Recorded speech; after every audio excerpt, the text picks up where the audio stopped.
What's up, guys? It's Kichter. I'm back with my beautiful girlfriend Stitch to talk about Stars of Chaos, Volume 5, the final volume. All right, let's get into it. Right off the bat, I'm seeing a disclaimer here. Disclaimer, the contents of this presentation may be slightly skewed due to a disproportionate fixation on Shen Yi, my ideal man. It's quite possible that we'll be talking a lot about him. Maybe more than we need to. Yeah, it's a good day for the Shen Yi lovers. And also a good day for people who love Guyan Chong Gung not dying. Oh, yay! Yeah. How nice. We have a happy ending ahead of us. So, when last we met, the man of my dreams, Shen Yi, and the woman of his dreams, Chen Qingsu, had just escaped from the fiery inferno caused by the Wolf King's self-immolation. They escaped with a single artifact from the burning temple, a life-size doll of a woman made with real human skin. Oh. This volume opens with an investigation of the doll, which is actually a soul idol meant to call back the spirit of a countryman who died in foreign lands. Regrettably, this image is once again relevant in a Danmei review. Yes. Who's putting the skin on? Well, it's on the doll at least. But after the doll is cleaned up, Guyan studies its face and decides that it seems familiar. It almost reminds him of Chong Gung when he was younger. Perhaps this is a soul idol of the tribal goddess who was his mother. Oh. Yeah. So we're led to safely assume that this is meant to be a tribute to the goddess. But Shen Yi takes one look at the doll and it's scandalized that it is naked and sends someone to find it some clothes. Like once it's like all the soot is cleaned up, he's like, oh my god, it's a naked woman. Oh god. Get some clothes on that thing. Jesus. Chen Qingsu, the only truly knowledgeable person there, stabs the doll in the chest and carefully slices it open. The wooden base of the doll is inscribed with tiny text in the barbarian language, some kind of recipe. Perhaps the secret techniques they have been searching for to help save Chong Gung from the Wuargu. In this moment, Guyan is so overcome with hope that he is unable to suppress the joy that rises in his body, making him smile even in this really creepy situation. Chen Qingsu rushes off with the doll to study its secrets. Comically, after she leaves, Shen Yi's personal guard comes in, looks around, and casually asks if the doctor has left. He then leaves, presumably delivering the news to Shen Yi in his tent, and a moment later, his agonized cries of pain can be heard. He had put on a tough act the entire time Dr. Chen was around, refusing her offers of treatment. But as soon as she's gone, he immediately succumbs to the pain of his wounded, burned back. Oh my god. Oh. I just love that, like, sending a messenger to make sure she's gone, then just like, ah! That's so funny. He's so cute for that. Funnier still, Guyan picks up Dr. Chen's silk handkerchief, which she had left behind after using it to clean off the human skin doll, and he gives it to Shen Yi to comfort him in his time of anguish. Like, look, a love token. Not telling him what it was used for. And funniest still, Shen Yi has no idea that this love token was used for something disgusting, and it does immediately calm him down. Oh my god. That's funny. Right? They are such a funny duo. Like, there's even another scene where they communicate exclusively by glaring at each other because Guyan is talking to Dr. Chen, and Shen Yi wants it to be his turn already. And he's like, hurry it up already. What do you even have to talk to her about?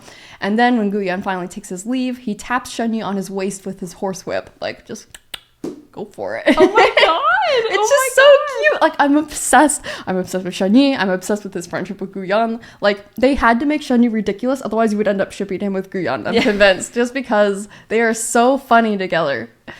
Good day. Okay, but what is Chong Gung up to? Oh.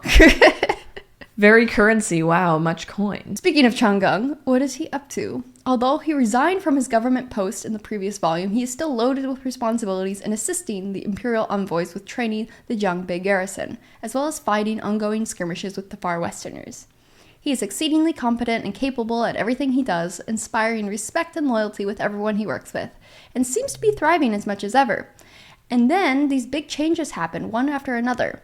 First, the payout time for the first round of war bonds is coming up, and it's extremely important that these war bonds are paid out to their original investors, otherwise the entire system of faith built around this made-up currency will disintegrate instantly. To pay out this first round of war bonds, the treasury is relying largely on the sale of a third round of war bonds, but apparently that trust was largely dependent on Chong Gung's backing, because nobody is buying the third round ever since Chong Gung resigned, so the 6 ministries request him to return. However, Fang Xin, the head minister of revenue, has it out for Chong Gung. If he can't solve the war bond crisis, he intends to blame him for creating this unsustainable situation, and if he's able to solve it miraculously, he'll accuse him of colluding with the merchant class. However, Chong Gung instead appears to take his time in developing a solution, and eventually has the emperor's permission to establish a national bank, providing multiple ways for investors to either get back their silver, use banknotes as substitutes for housed silver, or even buy shares in the new factories built during the war. It's a much more nuanced approach to finances that will not only help centralize financial power in the nation long term, but also unearths an immense amount of corruption in the small government-run banks that existed before. At the same time, he's been gradually making a strong impression on the emperor, subtly appealing to his sentimental feelings toward family. A little bit of guilt over Chong Gung's political martyrdom for the sake of the nation. Okay, that's hilarious. Literally invented banks. He literally invented money. Like the banknote thing is just like, oh my god, you just invented paper money. That's so funny. And the train station too. Like, that's so funny. Oh? Yifu sexy roleplay moment? He's the highwayman. The highwayman. Around the same time all this is taking place, Guyon's black armored battalion achieves victory at the northern front. This is because the Wolf King is dead and because the crown prince who took his place was more than willing to surrender. The 18 tribes are officially folded into the empire under the same taxation system as everyone else, with plans to mine the violet gold in their territories. Guyon returns to the capital, but rather than being in a celebratory mood or even taking the time to relax, he finds himself reflecting on how much has changed since the days of his youth. He's fulfilling his duties to the nation, but doesn't feel personally fulfilled by going to war after all that he suffered through. But while feeling lost and restless, he is shown one of Chong Gung's inspired projects in the capital, the steam locomotive. It took a ton of work from the Lingshu Institute, but with Chong Gung's brilliance, they were able to create a fully functional train. Guyon sees a glimpse of this new technology and the future of the nation and feels a little bit reassured that within his lifespan, he's able to see the glimpses of the vision that Chong Gung has for the country. Afterwards, he travels by road to intercept Chong Gung on his return to the capital. As soon as they have a moment of privacy at the roadside inn, Guyon has a little roleplay moment where he talks as if he's a highwayman intent on robbing Prince Yan, who of course insists on paying with his body. Oh my god. Oh my god. But after that, they're separated once more, with Chong Gung fighting for his reforms in the capital and Guyon in Langjiang. Even though peace is on the horizon, there's a lot of disagreements in court over how much to concede to the far westerners to reach an agreement. Did they bang with the... Oh yeah. Is it in detail? No, unfortunately not. Meanwhile, Guyon's arch nemesis in the battle, the Pope, his picture. Meanwhile, on the steampunk sea monster ship, the Pope is using a super steampunk telescope to look at China from over 100 miles away. Chong Gung invented the train and the Pope invented the Hubble telescope. I'm Googling how much fucking kilometers are to get a picture of this, and it's just... What? Guyon had a piece of that technology, you wouldn't have to worry about being so fucking blind. Anyways, the Pope is not happy with how this war has been mismanaged by the greedy leaders in the Holy Empire and is certain it won't end well for them now, despite the overconfidence of the Holy Emissary who is messing up his military strategies. However, the Pope has just intercepted news from the motherland that there was a revolt dethroning the king and an ensuing power struggle between two factions. In the murky political situation, the Pope sees his chance and orders his personal guards to kill the Holy Emissary. He then sends the Holy Emissary's ship back as if nothing is wrong and suppresses the news of both his death and the unrest at home, so that his army is none the wiser. He bides his time with the peace negotiation and puts on the pretense of a slow retreat until an important batch of supplies finally arrives. Then, on the day of the Mid-Autumn Festival, the Westerners launch a full-scale assault on the Danmei garrison, where Guyon is. The Pope has personal beef with Guyon and considers him his old foe, and the Pope is in turn described as an opponent that is Guyon's equal in strength. Quote, an old and spicy chunk of ginger. Oh, because he's just so decrepit. Or as Guyon calls him, old bastard. Despite facing a sudden attack, the Lanjiang garrison responds efficiently under the expertise of Guyon's leadership and training. An immense naval battle takes place and Guyon is at his finest, utterly unshakable in the most perilous of positions. His trump card is the deployment of self-detonating submersibles, mini submarines that were designed specifically to take down the giant sea monster that acts as the core of the Westerners' navy and the bulk of its firepower. Once that impenetrable shell is broken and the great ship lists heavily to the side, Guyan goes on the offensive and the battle lasts all night before the Westerners retreat. Despite achieving victory, it was actually quite a close call. If the battle lasted any longer, his army would have run out of violet gold and been unable to return to land to refuel. Guyan does not even rest after the battle, hurrying to pen a request for supplies to counter the Western Navy again in the future, and taking another dose of medicine to aid his failing sight and hearing. Who will win? One useless gay or one really good at lying gay? This time, the medicine doesn't work. No. Guyan knew this moment would come eventually, the day when he would no longer be able to stall the damage done to his body. Although he remains outwardly calm, it's still hard to accept. He clutches the string of beads given to him by the late emperor, a man who had both loved him like family and betrayed him. Over the years, he's had to restring those beads 3 times, but he never lost a single one. And so, even though it doesn't, spell it out to you, the feeling is, the bracelet represents the burden and responsibility that Guyan had to take on himself and sacrifice himself for the good of the nation, as well as the mixed relationships he has with the royal family who commands him. Guyan, of course, keeps his weaknesses hidden. He puts on his monocle and lip reads as much as he can to hide his condition, and somehow manages to continue fighting skirmishes with the Western Navy. He doesn't even let it slip to Chong Gung in the capital. He's like, no one can tell I can't fucking see or hear right now. It's true, he's just walking into shit. It's fine. We're good. He calls Shen Yi from Northern Front and be like, bro, I need you to help keep my cover. As long as Shen Yi's there, no one will know. He doesn't let it slip to Chong Gung in the capital, but he does send an uncharacteristically vulnerable note to him within an official correspondence. He writes, "Our separation has been too long. I miss you dearly." Aww. It's very sweet. But what is Chong Gung's plan? He has such strong ambition and is working so hard to create prosperity and stability in the nation, but it could all be to a hopeless end. All it would take is a single word from the emperor or any future emperor to destroy all that he creates. Can he really be okay with that? Anyways, he sends Cao Chunhua to check up on Guyan.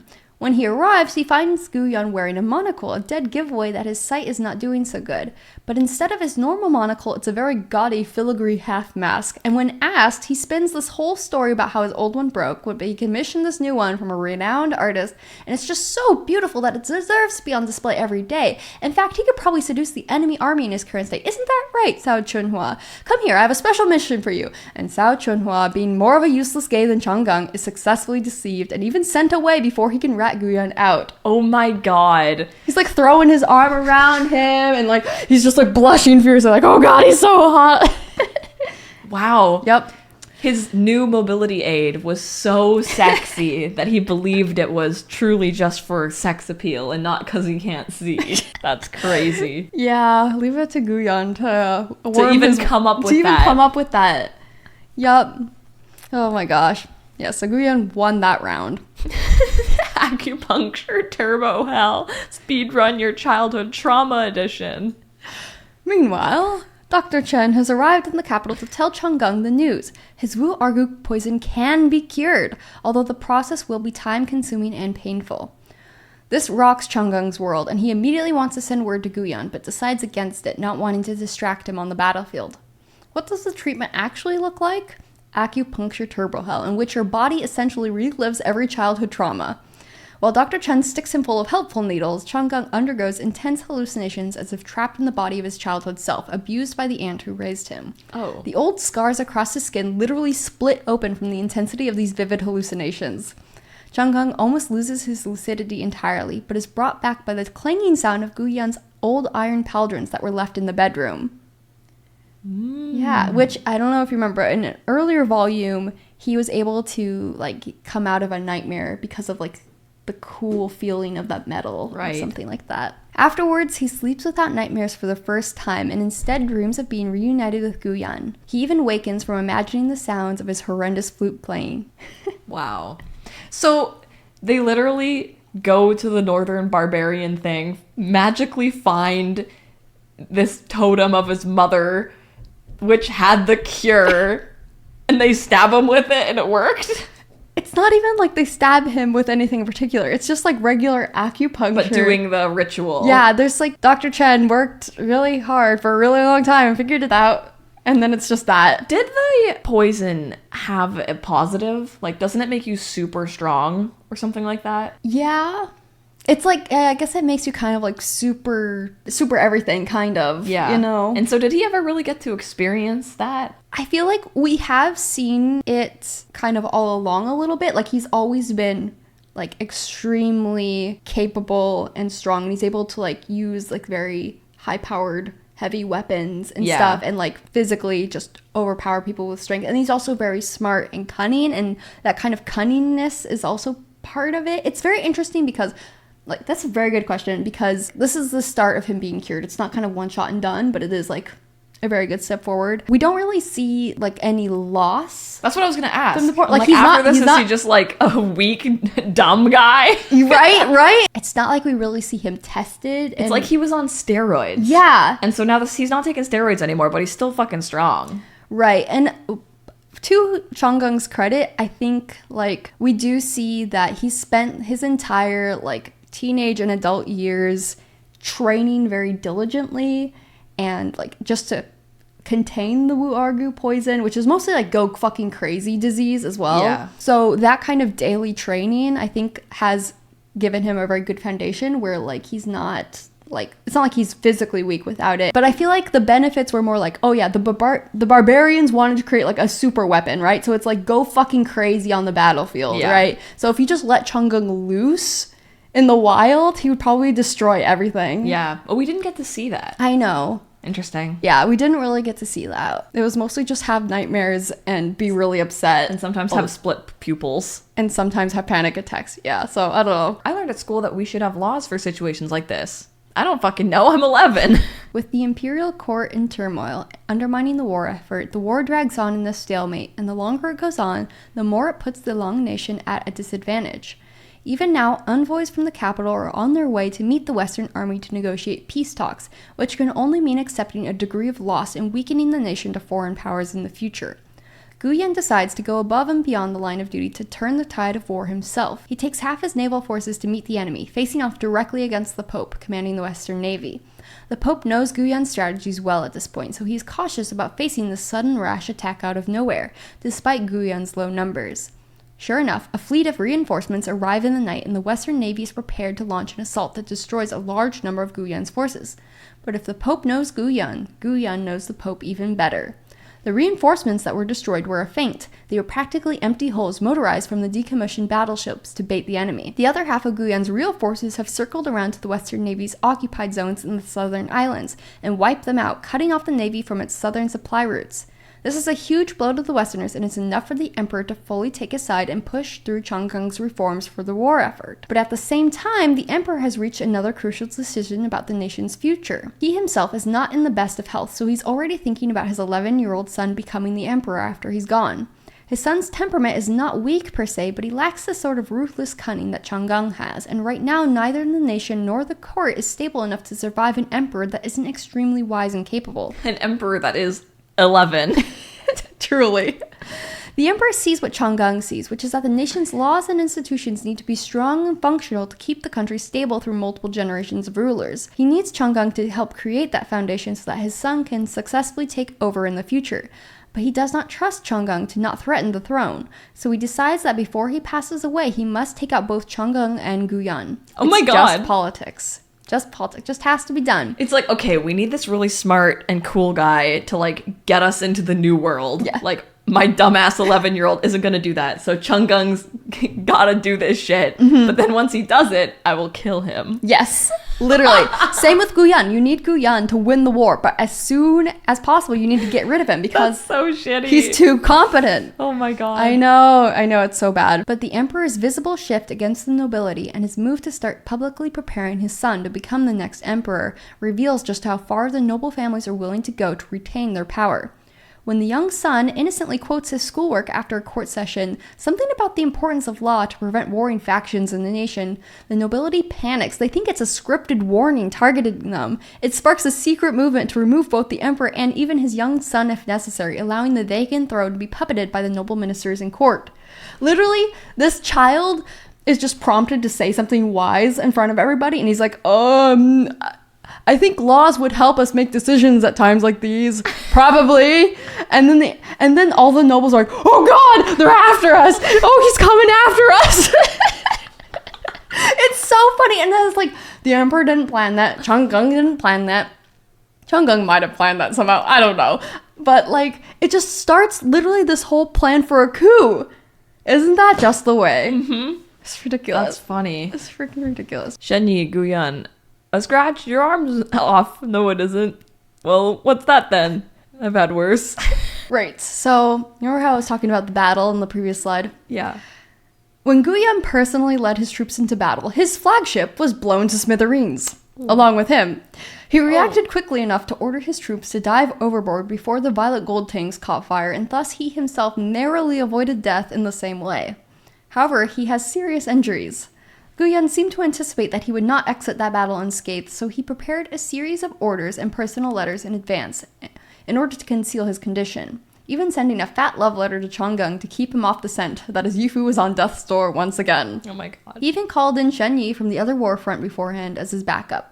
Not only is Guyan's entire body covered with open wounds, but the blast damaged his already failing sight and hearing. He can barely even speak due to the piece of shrapnel that nicked his throat. And then they get the news that some members of the diplomatic envoy from the capital are secretly in league with the Westerners. And despite their latest victory, the envoy is still arriving to reward the troops for their service, which is like the biggest red flag in the middle of wartime. It's kind of like, good job, pack up and go home now. Right. Like, even though you are like at the crux, the tipping point of winning the war, we're going to try to dial everything back. Mm-hmm. So this is just like devastating news to hear. Guyan has given up everything time and time again for this thankless government that only wants to take him down for his efforts. And it's Shen Yi who loses his temper on his behalf. He's like, fuck the emperor, this isn't worth it, we'll go home and formally resign. You can kidnap Chong Gung and recover from your wounds and do whatever you want. And Shen Yi is even crying, though he tries to hide it from Guyan, which isn't hard because he's fucking blind. Who gives him a reassuring head pat and even tries to brush it off as no big deal. Then manages to tease and antagonize Shen Yi into not worrying about him anymore. That's a really good scene, so I'll just read it. Do you really think it's worth it? Guyan started in surprise. Shen Yi flicked his gaze over the bloodstains on his marshal's chest before leaning closer to deliver his speech directly into Guyan's deaf ears, every word deliberate. You're in here planning for the inevitable next clash with the Westerners while they're out there plotting your downfall? Do you think it's worth it? Of course, Guyan's heart wasn't free of resentment. How could it be? But he had the misfortune of being accompanied by the short-fused Shen Yi. When they were together, no matter how either of them truly felt, one had to keep a cool head, while the other flew off the handle. Shen Yi had nabbed the latter role, so Guyan had no choice but to calmly accept the former. Well, was that lousy hair ornament you bought Miss Chen for 5 taels of silver worth it? Guyan asked, his voice low. You knew you were getting ripped off, but you still went ahead and bought it. Oh. It's only right that I lower myself a little for the sake of the woman I love, Shen Yi snapped. Why should I be embarrassed? But you, who are you debasing yourself for? Guyan took his sweet time responding. They say even the most filial child struggles when faced with the prolonged illness of a parent. I've not even been ill that long. Unfilial bastard, you've learned to talk back to your betters, I see. Shen Yi was speechless. He'd served in the military with this man for half his life. As many as the countless times Guyan had considered quitting the army, so too were the times Shen Yi swore he'd never worry about this bastard again. He shook off Guyan's hand and rose to leave. Die then, he thought. Just an incredible dynamic. Mm-hmm. That's so funny. So even at his most vulnerable moment, he kind of just has no one to really, I don't know, feel his feelings with, unfortunately. Meanwhile, the Pope receives word that the Emperor has been deposed and that the diplomatic envoy to Guyan's encampment launched an assassination that severely wounded him. The crafty Pope does not have time to double-check this report. Traitorous ministers launching a coup in the capital. Chong Gung. The ministers do indeed launch a coup by staging an assassination attempt on the emperor and taking advantage of the chaos to target Chong Gung and the crown prince, swooping the emperor away to safety so that he can be strong-armed into signing a decree impeaching Chong Gung for treason. However, Chong Gung protects the little prince in his arms and carves a bloody path to safety. But are the ministers really in control of this coup, or is Chong Gung 2 steps ahead? There's some chaos and confusion as the conspirators are trapped by unexpected reinforcements, and the emperor is mortally wounded before Chong Gung arrives to round up the traitors.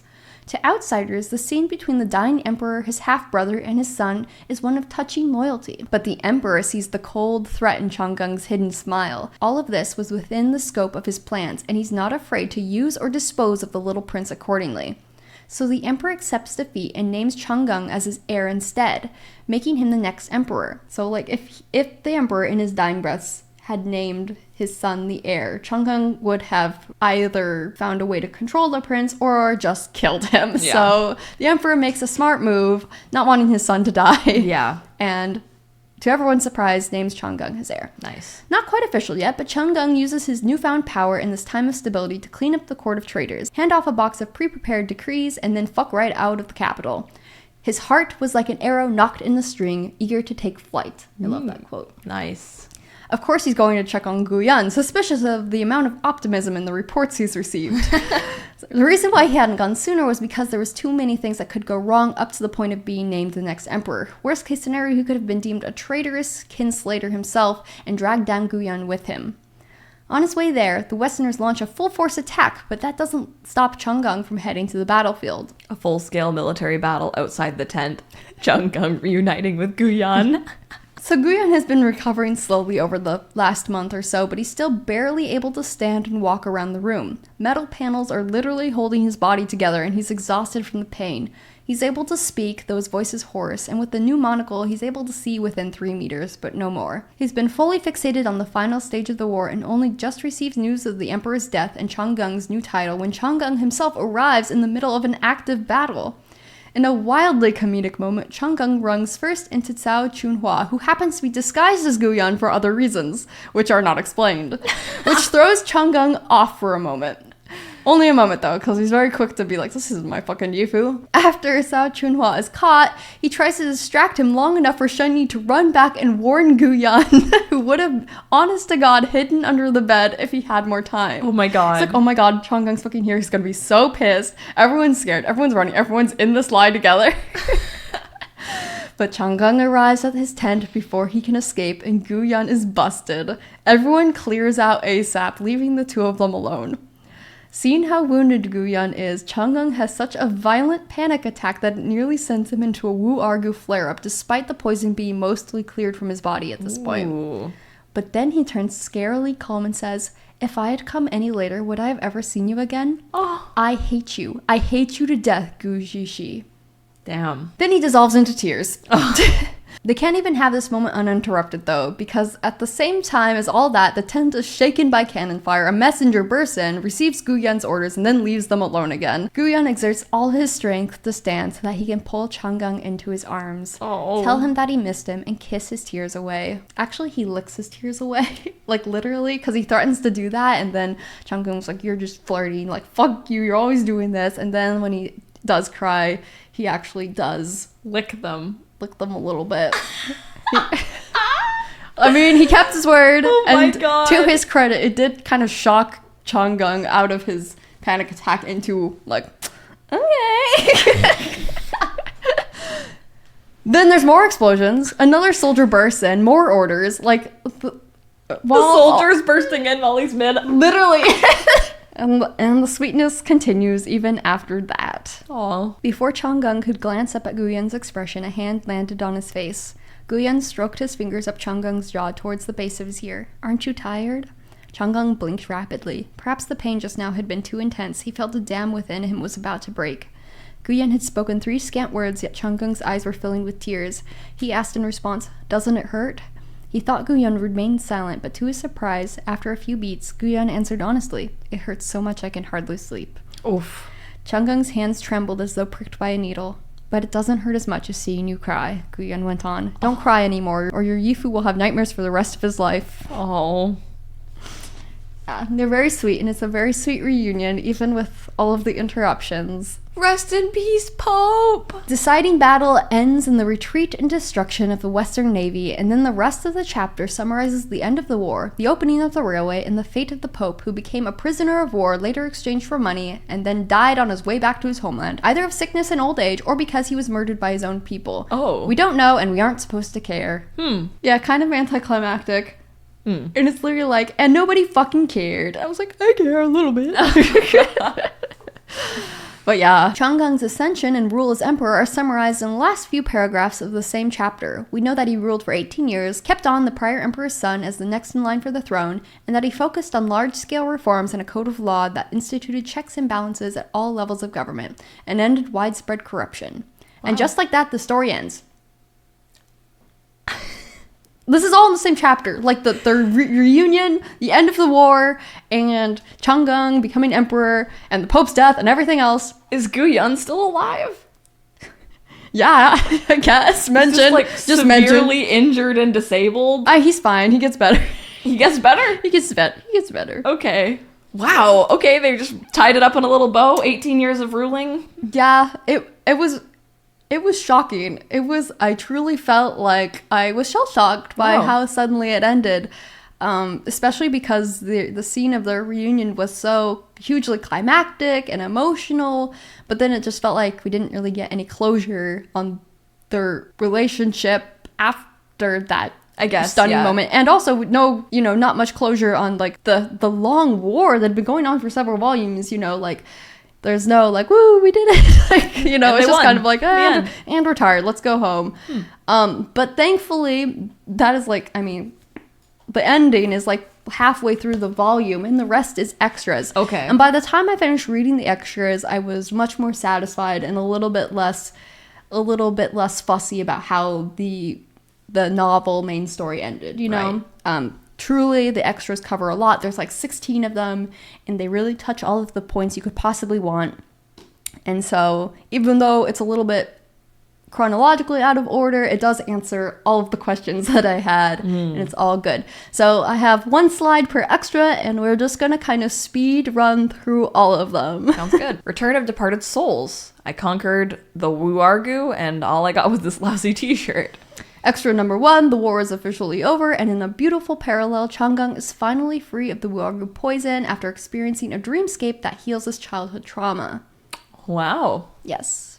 What happened in the dream? So he saw, the woman who raised him wasn't his mother, who he never really met or doesn't really have memories of, but his mother's sister. And we know that she was extremely cruel to him, and he was always afraid of her, even though he's a very strong person, So the dreamscape showed her and also showed kind of how she felt or might have felt, and also regarding her son, the one that she sacrificed so that Chong Gung could become this Wu Argu poison guy.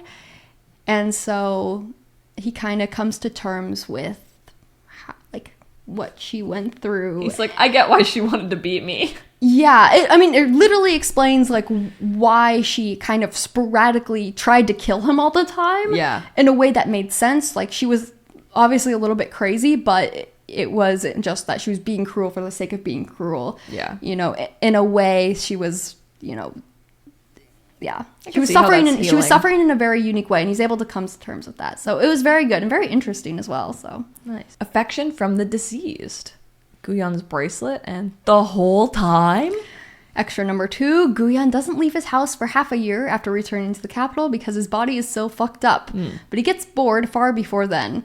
Miss Chen manages to derive a helpful medicine routine to at least partially repair Gu Yun's damaged sight and hearing over time, and Gu Yun discovers a secret about the prayer beads he's always worn on his wrist, the ones given to him by the late emperor. Right. Not the emperor who died, but the emperor who died before the other emperor died. A couple emperors back. What's the secret? Do you want to know? So Miss Chen gives him, using the same fucked up doll recipe, she manages to derive a cure to the barbarian poison that was what originally affected Gu Yun's eyes and hearing. Hell yeah. So he finally has this magical pill that he's able to take to start finally healing him over time. But he recognizes the scent as the same scent, lingering herbal scent that's on his bracelet. And so he actually inspects the bracelet and how he's held onto this bracelet for so long. He was supposed to be eating the beads? Kind of! In one of the beads, there's a fucking pill. The emperor, who was originally responsible for him getting fucking poisoned and knocked down, hid the antidote in this gift that he later gave to him out of guilt. And so the fun, like, it's like, and Guyon's like, oh, of course I find it now after I already fucking have the medicine. To be honest, I don't remember all the details, but essentially, you know, the emperor was behind taking down Guyon's family and kind of nerfing Guyon as well, but he did still feel guilty about that, even though politically he had felt like he had to. How would he have known to look in the beads? You know what's so funny? Guyon is like, wow, I did all this work and all I got was this lousy bracelet. And he didn't think that maybe there was something more to the bracelet at all. And he's just been wearing this bracelet. Oh my god. It's a very emotional symbol of how the... But there's even that line where he's like, I've had these beads and I've dropped them and I've restrung them 3 times, never losing a bead. Like, thank God he didn't lose a bead. It's like completely pointless now, but it's a good indication of how wishy-washy the emperor was about whether to harm or help him, and, you know, feeling guilty, but also not really being able to come out and help it. Wow. Yeah. So there you fucking go. That's crazy. A path called Lin Yuan, Miss Chen before she chose peace. Ooh. So extra number 3, we learn the backstory of the mute monk Liao Ran and his first encounter with Miss Chen, as well as a young Guyon in the midst of a violent rebellion. Notably, we learn that Miss Chen is not just adept at medicine, but as a teenager was fully capable of killing multiple grown men and did not hesitate to do so. Does Shen Yi learn about this? I don't have any fucking clue if he knows. He probably doesn't know. I mean, maybe. I'm sure she chats with him, but basically this is kind of the meeting of some of the founding members of the Linyuan Pavilion secret society, cool. You know. So yeah, back in the day, that was her. On romance. Guyon to Shen Yi trying to marry a woman he can't even talk to. Can I offer you a nice egg in this trying time? In the first year after Chong Gung's ascension to the throne, Shen Yi drops in on our lover's New Year vacation to ask Guyon's advice about proposing marriage to Miss Chen. He's worried about seeming presumptuous, which is valid considering he still hasn't worked up the courage to give her the hair ornament he bought for her during the war. Oh my god. Which Guyon cannot stop criticizing as horrendously ugly. But then, seeing how pitifully timid Shen Yi looks, Guyon offers him an egg in reconciliation and gives him... He literally offers him an egg. He's eating eggs. He's like, bro, I'm just trying to, like, enjoy my New Year's, and do you want... I guess I'm sorry for bullying you. Do you want an egg? That meme is too accurate. That's so funny. So he gives him an egg and gives him extensive advice on flirting respectfully and even acts out a proper ardent expression that you should have towards a woman. Stop. Chong Gung hastily gives Shen Yi an errand to deliver something to Miss Chen just to get him out of their hair. But before Guyon can get scolded for his adept skill in flirting, he immediately turns his shameless seductions on Chong Gung. And it works. And it works. Oh my god. Yes. Oh my god. At the end, he's like, I know what I'm doing. I will give Guyon a lot of credit. Like, truly, his advice on flirting and talking to women in general is extremely, extremely good. Nice. It's not just, like, lay on flattery or, like, something silly like that. It's like, you need to talk to her like she's a real human. The reason why you're so embarrassed is because you feel like you have ulterior motives, which you do. Just talk to her like a normal fucking person. Qing Ming after the rain. This is who you're being mean to. In extra number 5, Chong Gung learns more about Guyon's tragically strict upbringing under his father, a ruthless military man, and even dreams about stealing little Guyon away to protect him. Oh, that's very sweet. A father's earnest hopes. His dad before the incident, baby Guyon. In the next extra, we learn about another side of Guyon's ruthless father, the one that drinks his love my wife juice and plans to return the black iron tally as soon as the nation is stable so that his son doesn't have to bear the responsibility of filling his shoes. Oh. Guyon recovers memories of his father that prove that he did love him and helps him come to terms with the idea that his ruthless parenting after his mother's death was out of necessity so that Guyon could survive. Aw. Yeah. Well, that's nice. Yeah, so that was good. I see this one is a lot longer than all the others. So, yeah. The world of mortals. Guyon, but this ain't about him. Shen Yi. Okay, so Shen Yi nervously presents his letter of resignation to Chong Gung, the emperor, anticipating that Miss Chen's unconventional lifestyle would be contrary to the wife of a military commander tied down with responsibilities, and thus wanting to free himself up to marry into his wife's family instead. Of course, he didn't talk to Miss Chen about this beforehand, so instead, Chong Gung writes to her, asking her to figure this out so Shen Yi doesn't have to retire, and she flies home to sort out her family affairs, flies back, and bluntly confronts him about it. Oh my god. And that's the last barrier to their marriage. So 6 months later, it's happening, and Guyan has his hands full planning to torment Shen Yi with customary pranks for the wedding night.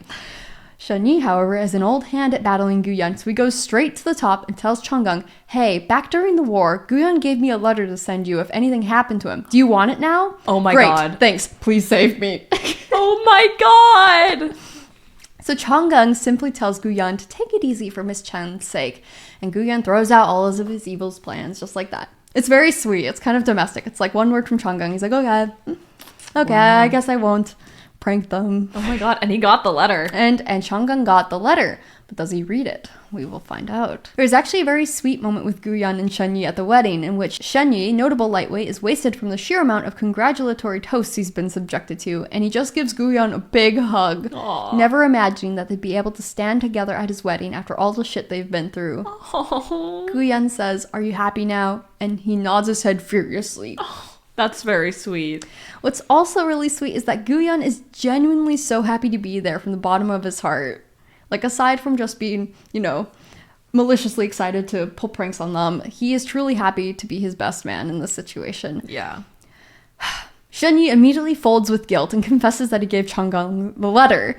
So after the wedding, Guyan goes into Mission Impossible mode, pretending to be mega wasted to distract Chong Gung with his body and steal back the thankfully unopened letter. Oh. When Chong Gung catches on the next day, post-fucking, he plays dumb about such a letter even existing until Chong Gung decides half a year later that there was no reason to read those heartbreaking words at all. It all came to naught. But, those letters that Guyan wrote were mentioned in the main story, and so it's kind of like a nice follow-up to see, what happened to those. Yeah. I love that they got married. They got married! My boy's married! Do we see scenes of, Miss Chen, liking Shen Yi?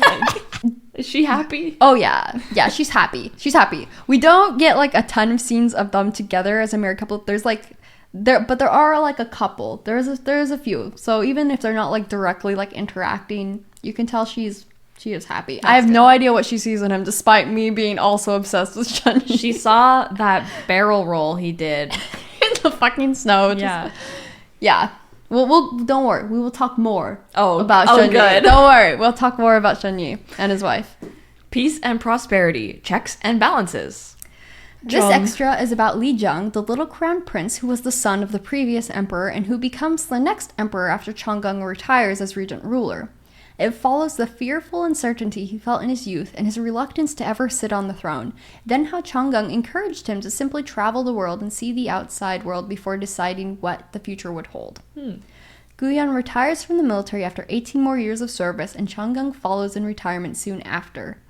Even as a worldwide adult, Li Zheng is not the strongest or the smartest, but he is able to become the ruler of a peaceful and prosperous nation because of Chong Gung's restructuring of government to hold everyone, from the emperor to the common folk, accountable to the law. The law! He invented money, he invented the train, and he invented the law! Let's go! Woo! That's hilarious. Yeah. That's great, because then the little crown prince can just be like, it's the law. It's the law. I don't fucking know. Look at the law. I'm gonna go travel some more. A depth of affection. Oh Look. no. Shen Yi is in the interior art again. The interior art. There he is with Miss Chen, who looks happy. Post-wifey mode. I am proud to report that Shen Yi fucks, as he became the proud father of first a son, and then 8 years later, a baby girl. Oh my god. That's right. That's right. He knows how sex works. Oh my god. He figured it out. He was able at some point to get naked in front of a woman he liked. Oh my god. Good for him. Okay. Now, after the birth of the baby girl, His young son, Chen An, feels a little lonely at the arrival of his baby sister, even though he knows that he shouldn't.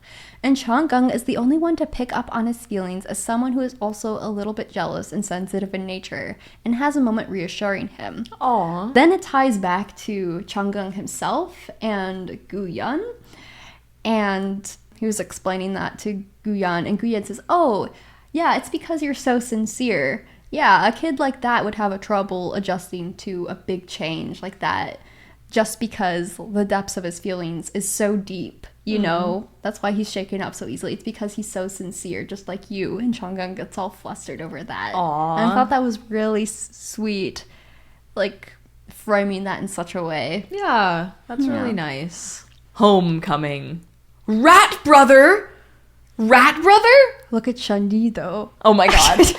Okay, this isn't, before anyone gets too excited, it's not necessarily an update on Rat Brother, but it is a reference to Rat Brother from the original time. So I don't know what happened. Take what I can get about Rat Brother. I'm just surprised that he was mentioned ever again. This is exciting enough as is. So anyways, flash forward, we're gonna have to talk about Shen Yi first. Flash forward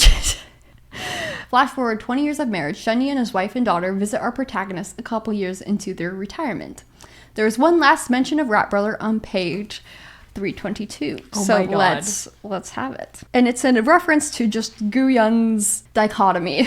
On the one hand, he was good at making do. He had spent long stretches of his youth on the borders marching with the troops where one got by with what one had. He could swallow down iron-hard flour cakes and half-cooked bloody strips of meat without flinching, or fall asleep on a bed of hay with a rat for company in the imperial dungeons and never bat an eye. The Rat Brother The was Rat his company. Brother.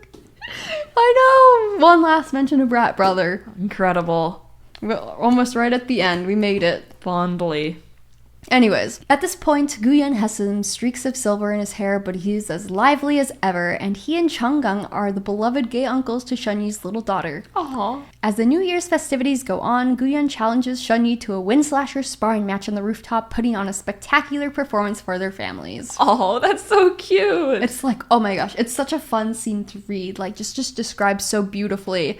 And, like, I'm getting all butterflies because, like, they're just so, like, capable and athletic, and the back and forth between them. I'm like, oh my god, Shen Yi's so cool. Yeah, so, good extra. Mid-Autumn Festival. Guyan and yet another unprecedented hijink. Going back to the past, during Chong Gung's stint as emperor, Gu Yan goes for a spin in a brand new flying machine that promptly crashes in the middle of fucking nowhere. Oh my god. He ends up at the border town where Chong Gung grew up and does a little nostalgic tour before Chong Gung himself shows up livid with worry, and Gu Yan uses all of his powers to coax him into forgiveness. And just when you think we've had a full extra without Shen Yi, he too shows up on a little party boat with Miss Chen rocking out on the Guchin. That's so funny. Yeah. Oh my god. He's got his little son on his shoulder. He's like, hey! Miss Chen's like fucking rocking out on the Guchin, and they're just like, showing up on a little boat. Hey! That's so funny. We're here too. Oh my god. Completely unnecessary. I love you, priest. That's hilarious. First meeting. Shen Yi. Okay, just kidding. This one is about Gu Yan's original mission to find the missing prince Chong Gung back in the day, and their first meeting when he rescues Chong Gung from wolves, but Shen Yi is there with him, just so you know. Turns out Gu Yan didn't give a shit about his wild goose chase secret mission and used it as an excuse to procrastinate at the border doing cooler stuff instead. Oh. So he had Chong Gung on surveillance the whole time, but didn't report back to the emperor, so he could just drag out his free pass to do whatever he wanted under his secret orders. Then Chong Gung ran away into the mountains and Gu Yan had to go personally rescue him, and that's actually when they do meet and when they actually start interacting, like, under their, you know, disguised identities in the town. So I see. Yeah. So he got Chong Gung lost. Yeah, so himself. it's like in the, like, when we learn about their first meeting, it seems like we kind of get the idea, oh, we know they were looking for them. Maybe they had kind of been watching him from afar. It's like, oh, they were watching him from afar. No. Gu Yan did not give a single shit about him until they met. And then when they met, he's like, I fucking love this little kid. Aww. This is great. I'm a dad now. Truth or Dare Steampunk Edition. Shen Yi, moments away from getting his ass beat for arson. That was entirely Gu Yan's idea. I shit you not, the title of that chapter is Truth or Dare, Steampunk Edition. And it is literally Truth or Dare. So flash forward to the early years of Chong Gung's rule as emperor. Our main cast is playing Truth or Dare together in a cozy setting. Miraculously, a good portion of this chapter is devoted to Shen Yi's truth confession of the last time he was beaten in punishment. At the ripe age of 16 or 17, he got in big trouble with his dad after committing arson as a result of one of Gu Yun's schemes. Moreover, it was like setting a brothel on fire. Just a little bit on fire. Oh my god. Just a little bit. Because there was a guy in the brothel that was getting on Gu Yun's nerves, and so Shen Yi set like a little bit of the room on fire that he was in, and then booked it. And it's Gu Yun and Shen Yi are bickering as he's telling the story, and Gu Yun's like, "It's your fucking fault. I told you to go out the front door. You went out the back door, and you ran right into your fucking dad next door. Oh my god. And he beat your ass." So there you go. Yes.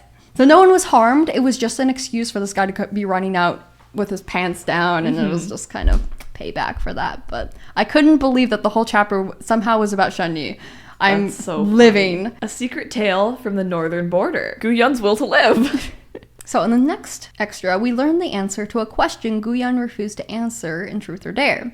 What brought him comfort at his lowest point in life? It's a very emotionally revealing scene in which he's depressed and ailing far from the capital, but a letter from little Chong Gung gives him the will to live again. Oh. But more importantly, Shen Yi is there, and his face is described as handsome and composed if it weren't for the Gu Yun-induced anxiety. The man behind the capital's new fashions. Gu Yun, Chong Gung's scent. Next extra, we learn the cutest little detail about Gu Yun, which is that the scent of the pacifying fragrance Chong Gung always kept with him to help manage his wuargu symptoms is such a comforting, familiar scent to Gu Yun that it helps him fall asleep.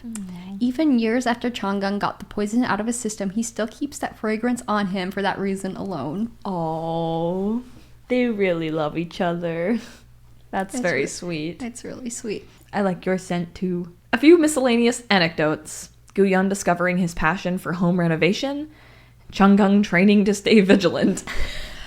So the very last extra includes 2 small vignettes into our lovers' happily ever after. The first scene is about Gu Yun's intense passion for home renovation and catching fish with his bare hands. And the second scene is an oddly unsettling reminder that Chong Gung continues to spar against iron puppets every day, even after becoming emperor, and ultimately never lowers his guard after all he's been through, no matter how many years pass by. And on that note, the extras abruptly end. But overall, we do get a really thorough, charming view of what Gu Yun and Chong Gung look like as a couple in their hard-won times of peace. This meme is so accurate. The horrors persist, but so do I. It was an odd, once again, the main story ends a little bit abruptly.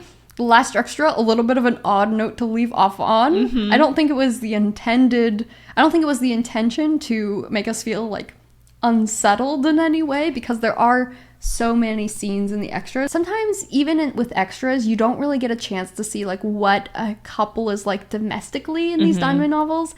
But truly, the way they interact with each other is just so sweet and domestic and just lovely. And they really do work very well as a couple. Yeah. Which is especially nice to see because they just went through it in the main story and were at odds for so much of the time. So, yeah, it was good. Reading in itself is most often a solo journey, but it's been great fun to share each new volume of Stars of Chaos with other fans. So thank you for making it through to the end of the story with us, and I want to take a moment to read Priest's author Afterward, which brought me to tears the first time and hopefully won't do so a second time. This story is a fairy tale written for kidults. It often seems that in life, loneliness is more inevitable than death. To young readers, perhaps death is far off, something to be considered only in the distant future. If one can find meaning in life and death during one's time on this earth, then perhaps the prospect of leaving it might even become to some something romantic. The same cannot be said of loneliness. Loneliness grows in the cracks of our bones and lingers in the spaces between our breaths. The extroverted reach out to their peers in every way they can, hoping to establish a flash of connection and forget their solitude. Meanwhile, the introverted turn to their own souls for comfort in a futile attempt to bury their loneliness beneath a veneer of calm. During Stars of Chaos, Xiaopo Long's initial serialization on JJWXC, many readers yet to finish the novel left their pessimistic predictions under each chapter. Some believed the protagonists' intense feelings for each other would be tainted by power, while others presumed the chaos of war would force them to part forever, in life and death. Everyone knows the world is as changeable as the tide, human emotions are as thin as paper, and regardless of whether one is a saint, sage, deity, or demon, everyone is bound by their own circumstances. But I did not allow this story to develop that way. Instead, I did my best to turn this novel into a dreamy reverie, a puff of cotton candy that might be sold by Disney. To that end, I constructed an intricate plot with many details to give the semblance of realism. This way, in the handful of hours during which readers immersed themselves in the story, they could forget the trials and tribulations of life and find some small measure of solace. This is the kind of author I am. I do not wish to touch the truth of the world. I'm one sentence away, I can do this! I do not wish to touch the truths of the world, nor do I wish to interrogate anyone's soul. I only wish to comfort you, my readers. Good night, Priest. Written on the night of January 14th, 2024 in Beijing, China. Aww. That's really nice, though. And I do love that, because we love happy, good endings. What the fuck has Priest gone through to write an afterward like that? No, it's good. And I really love that sentiment of finding comfort in reading stories with happy endings. It's very good. All the characters also seem to resolve their childhood trauma as well, which was quite nice. It's quite nice. It's not just like, and the horrors. It really was like, we take care of ourselves, we take care of each other, and we can even heal the horrors. Yeah. We still gotta fight. Must remain vigilant. But, yeah. That's really sweet. I think that's really special to have the author's note of that as well. Yeah. It makes me really happy to see what their parting thoughts and feelings are and their intentions in writing the story, and it makes it even feel more close to my heart. Yeah. Aw, that's so special. Well, thank you so much for joining us on this Stars of Chaos journey. If you have any words or thoughts about the series, we'd love to hear them. Please leave them in the comments below. And yeah, thank you so much. And we'll see you in the next book club. Bye. Bye.